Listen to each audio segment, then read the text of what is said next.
KG or Tim Duncan? Oh. Who's the better player in their prime? Okay, I'm in their prime. I'm gonna say KG because KG carried that team. He carried Minnesota. Tim Duncan had help in his prime. You know what I'm saying? He had the main one, but he had a more great help. line of veterans when he first came in the league. You know, D-Rob, Avery Johnson, Sean Elliott, Mario Ellie. You know, that's a great lineup of veterans. And you know, and me had already won the chips and stuff. So, but KG carried that Minnesota team. You know, at first when you thought about Minnesota, that's who you're thinking of. You know, when you thought about San Antonio, at first, you know, you're thinking about David Robinson because, you know, he was the admiral, that was the anchor, he was the face of that team. And yeah, Tim Duncan came along and he had success, but I don't know if he would have been able to carry a team early on, like if you the way him. the way that KG did. You know, KG was that everything for that team. Now, Tim Duncan didn't become that until, you know, he was seasoned later in his career, you know, and then that's when he got the likes to play with Manu and but he got to grow Tony into Parker. that. Like he got to grow yeah. into it to carry his team. But in the prime from the door, no, I would say KG. Don't do drugs. If you're doing it, stop it. Get some help. My biggest memory from him is like when I was in Minnesota, we played them in the playoffs, and I thought KG was like, KG scared everybody. I felt good about his matchup with Dirk. Man, Dirk averaged 30 and 15 on KG. Oh, it was the craziest thing ever because I just didn't see that coming, you know. But Dirk both of those guys were two of the greatest we've ever seen.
but 5 for 17 shooting's not going to get it done. Damn! Do you ever shut the fuck up? What the fuck are you worried about? I'm in the zone, man. I'm in the fucking zone. Would you relax?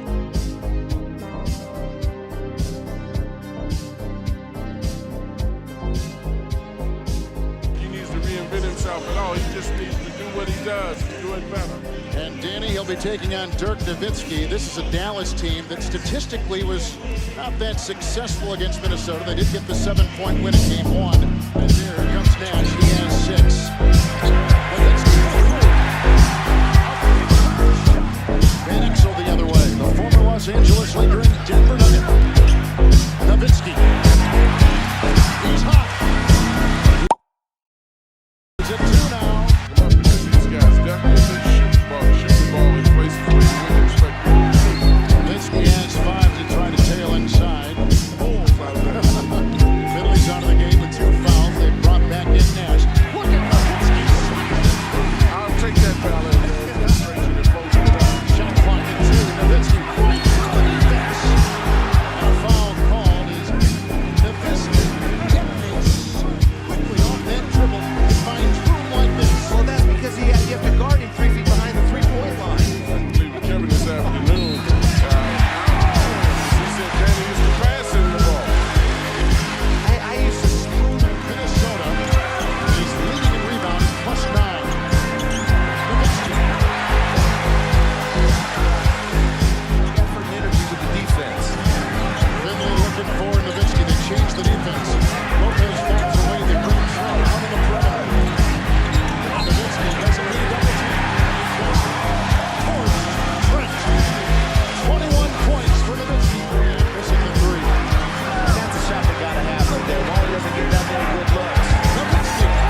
Dallas is looking to go 2 games to none in the best of 5. Now the mismatch on Nesterovic.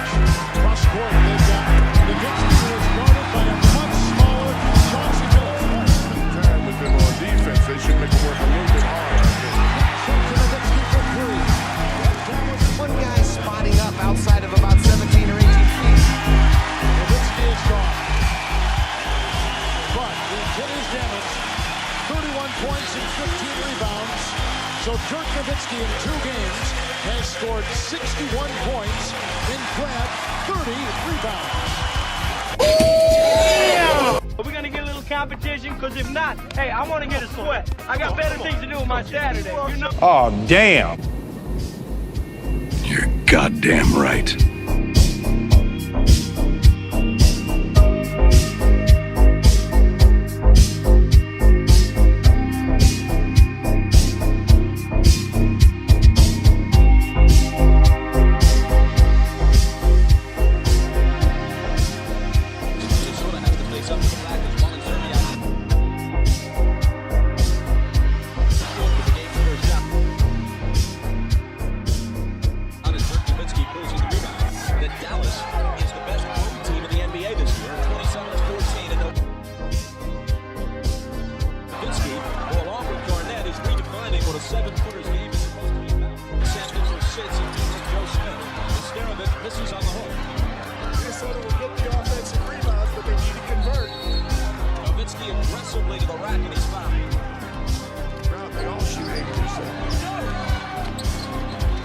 Nowitzki for 3.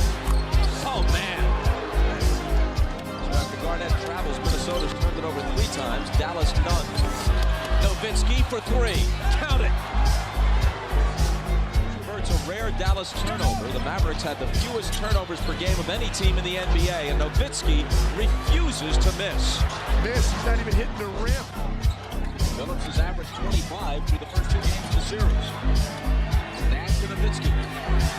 Sam Mitchell in for the first time trying to contend with him.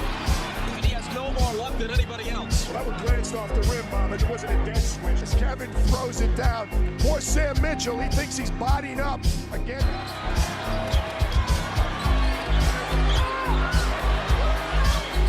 Nash returns to Nowitzki. It drops. He'll come to the line. Great recognition. The smaller Sam Mitchell. Nash plays inside out. Sam gets caught on the wrong side, and Nowitzki uses the length to go for a conventional three-point play inside.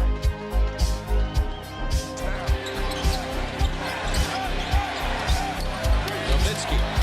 Nothing has slowed him down so far. And it stays that way. But this Nowitzki, 7 of 7 from the floor, 7 of 7 from the line. He finally missed one, but it won't count since he was fouled. So he's still perfect technically. Nowitzki. Previous play, Rasho Nesterovic pushes out on Nowitzki. He just makes the jump shot. This time he goes to the rim. Not a lot.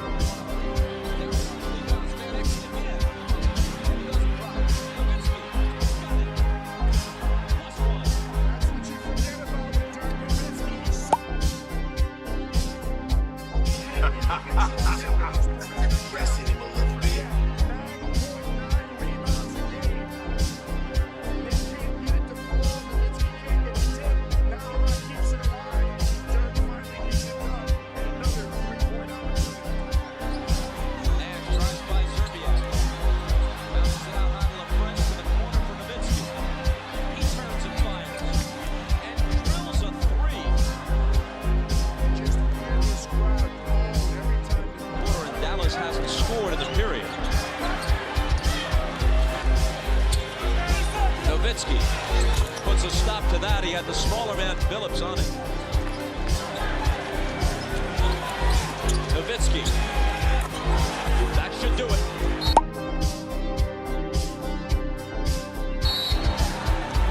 He has 39. Inside 40 seconds now for the game. Nash gives it up to Naharan. Naharan knocks it down. Here's Kevin Garnett, who has only 7 points in the second half. 22 for the game. You said it earlier. The it may be somewhat unfair. But with this much talent, this much money, this much visibility, comes sometimes harsh judgments. And the critics will be out come tomorrow morning in Minnesota and in the national media. They won't say that Kevin Garnett is not a great player, because he is. They will say that something is missing, that he hasn't been able to elevate his team beyond the first round. His defenders will say the supporting cast simply isn't there. Well, the supporting cast is not there, but Kevin gave him some ammunition today.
Anything's possible.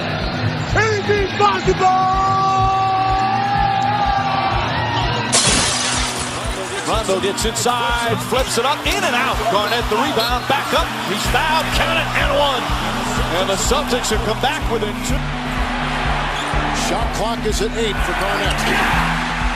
More than he expected when he signed with his team late in the regular year. Garnett. The game 2 is Peja Stojakovic has it rejected by Garnett. Christian to top. Caught by Miller. Rejected by Garnett.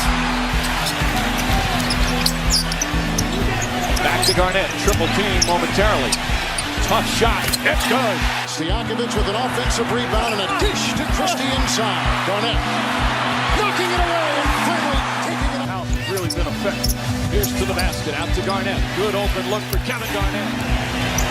Here's to Garnett. Garnett inside. Backs it in. And a foul. What a play from Kevin Garnett. Just about the clock winding down.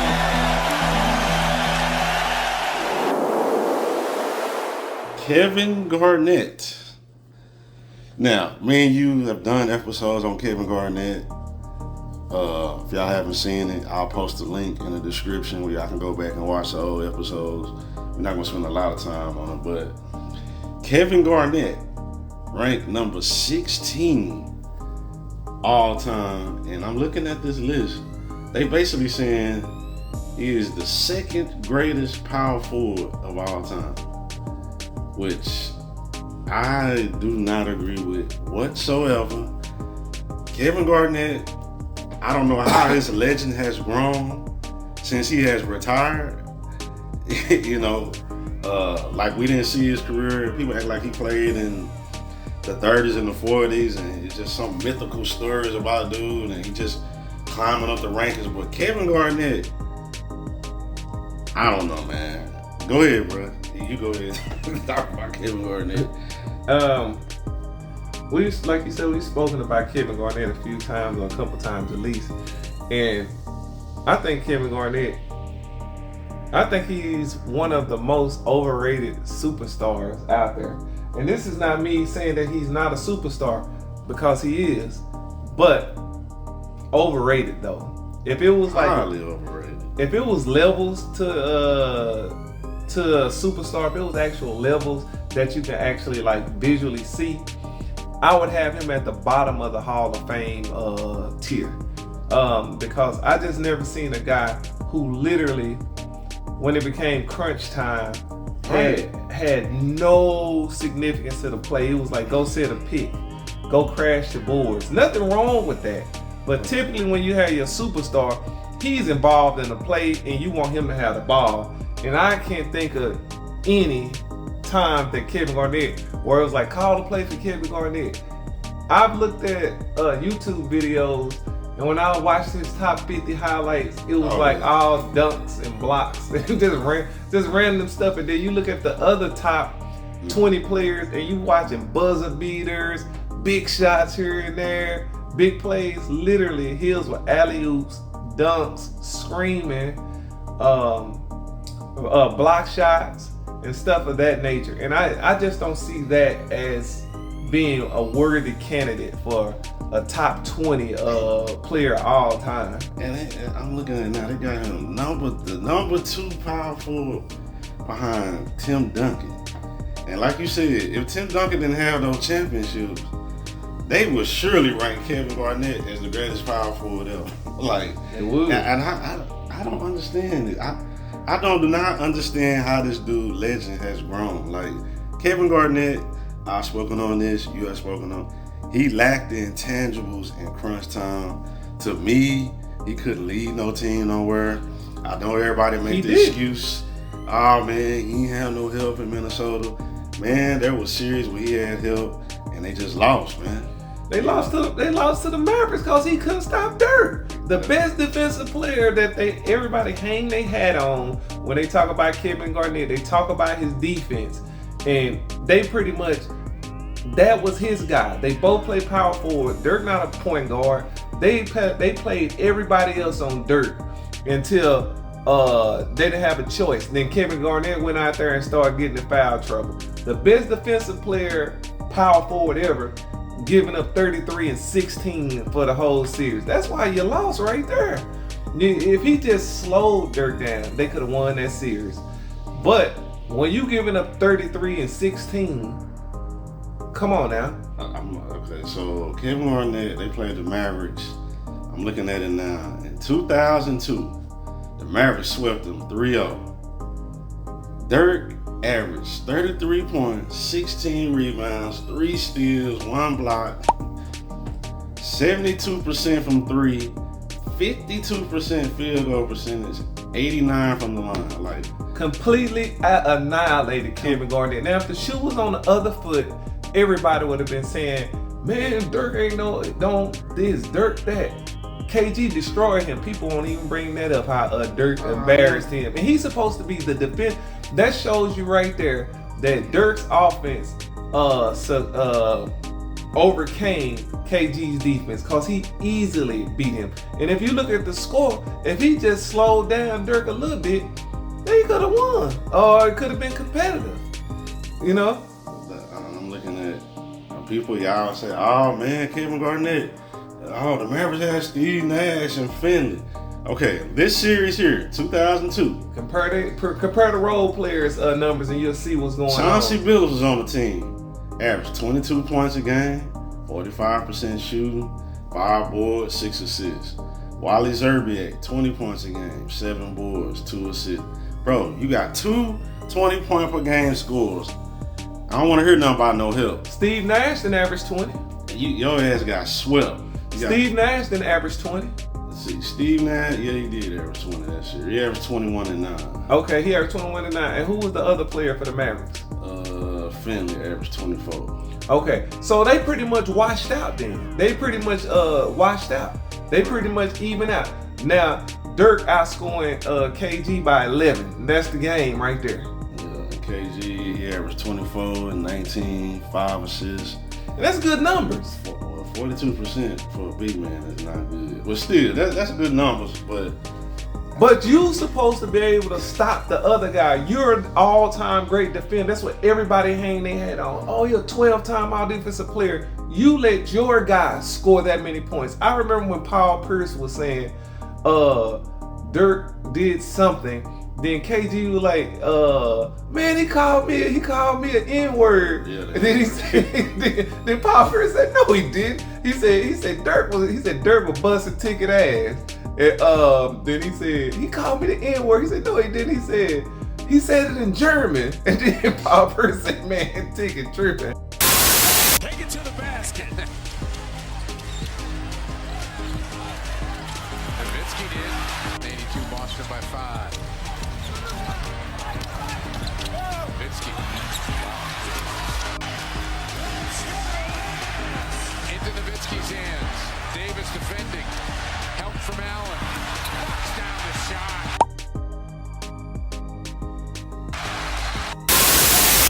But the point is that the number one thing everybody hanging their hat on with KG is his defense, and it did nothing. Dirk, I'm looking at it now. Dirk in the regular season averaged 23 points a game. He went up 10 points in that series to 33. Nah, bro, you got cooked, bro. And that's the reason they lost. That's a deciding factor in the series. And then I got that series. I might do a video on it, but a lot of times Kevin Garnett, they had Sam Mitchell guarding Dirk. Nesterow, they had everybody in the beginning. They was trying to, and then Dirk was just annihilated. And then they put him on there, and then they said we got to get KG off him because KG fouled. He getting too many fouls. But it's the same thing when he was in Boston. He was a role player. I know everybody, they hear Kevin Garnett's name, and they don't like to say, "Oh, he's a role player because he's a superstar." But he was the ultimate glue guy. He was the guy who got the team hyped up. He was the best defender on the team. He was slapping the glass, hitting the floor with his head. You know, and that's what I think a lot of people like. I mean, do all that hooping and hollering and my dog and all. He dunk, he's screaming, he cussing people out. You know, he doing it all the right thing. But you know what? You get your tall ass out there and sit there, pick and let Paul Pierce shoot that jumper. Right. And when Ray Allen shoot that three, you go crash that glass. That's what you do. Don't you worry about getting the ball in the last 2 minutes of the game, or when we need a big shot. You go hit that board and tip it out, and hopefully somebody else can get it. In Minnesota, here's Sam Cassell, take the shot. Like I'm looking at this list, they got him ranked ahead of Dr. J. No. Kevin Garnett, no. Ranked ahead of Karl Malone. Not to me. No. I got Charles Barkley ahead of him. Me personally, I think a lot of people just underrate Charles Barkley. But that's the thing, when you don't win, right? But when we talking about an individual talent, and I ain't talking about when he in practice. Everybody's saying he can dribble and shoot. I didn't see none of that shit in the game. Now I didn't see no 3-point shooting like that. He could shoot threes. I didn't see it in the game. I didn't see the ball handling in the game like that. I seen Charles Barkley going coast to coast behind his back in the 80s. You know,